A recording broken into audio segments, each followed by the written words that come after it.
দেখুন, university of বার্মিংহামের একটা research দেখা গেছে, যদি একটা মানুষ নিয়মিত সপ্তাহে 6 দিন জিম করে বা এক্সারসাইজ করে, তাদের শরীরের প্রত্যেকটা স্কিল ইমপ্রুভ হয়। যদি দেখি আমাদের বিভিন্ন রোগ ব্যাধি যখন দেখি, শারীরিক সমস্যা, রোগ ব্যাধি কেন হয়, এটার মূল কারণ হচ্ছে শারীরিক যে অর্গানগুলো আছে, অর্গান সিস্টেমগুলো ঠিকমতো কাজ না করা। তো ইউনিভার্সিটি অফ বার্মিংহাম দেখা গেছে, তারা একটা স্টাডি করেছে যে একটা গ্রুপ অফ পেশেন্টের উপরে যখন তারা এক্সারসাইজ করেছে, প্রত্যেক লেভেল থেকে ইমপ্রুভ হওয়ার কারণে তারা অনেক মেটাবলিক এবং ক্রনিক ডিজিজ থেকে বেরিয়ে আসতে পারছে। তো বাংলাদেশে অনেক জিম আসছে এখন, অনেকগুলো স্পোর্টস সেন্টার তৈরি হয়েছে। যদি কেউ সুস্থ থাকতে চায়, যারা বিভিন্ন রোগে ভুগছে, স্পেশালি ক্রনিক ডিজিজ, তারা কোনোভাবেই মেডিসিন খেয়ে লাইফ সার্ভাইভ করতে কষ্ট হচ্ছে, আমি বলবো আপনারা ডেইলি একটা সময় নিজের জন্য রাখুন, নিজেকে সময় দিন।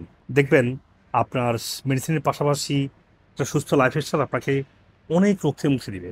আর সবচেয়ে ভালো সময় হচ্ছে সকালবেলা, যেন আপনি খালি পেটে থাকবেন, যেটাকে বলে ইন্টারমিডিয়েন্ট ফাস্টিং। আপনি ইন্টারমিডিয়েন্ট ফাস্টিং করবেন, ওই সময়টা ব্যায়ামটা করবেন, দেখবেন আপনার ডিপ রুট থেকে, মানে শরীরের গভীর থেকে টক্সিনগুলো ম্যাক্রোফেজের মাধ্যমে ক্লিন হবে। তখন আপনার রোগ হওয়ার যে কারণ, যে ইন্ট্রাসেলুলার টক্সিসিটি বা সেলুলার ডিসফাংশন অথবা ইন্টারসেলুলার ফ্যাট সেল জমা হওয়া, এই প্রত্যেকটা জিনিস আপনি মুক্তি পাবেন। এই গুরুত্বপূর্ণ ভিডিওটি আপনারা শেয়ার করবেন, যাতে করে আপনার আত্মীয় স্বজন এবং পরিচিতজন উপকৃত হতে পারে।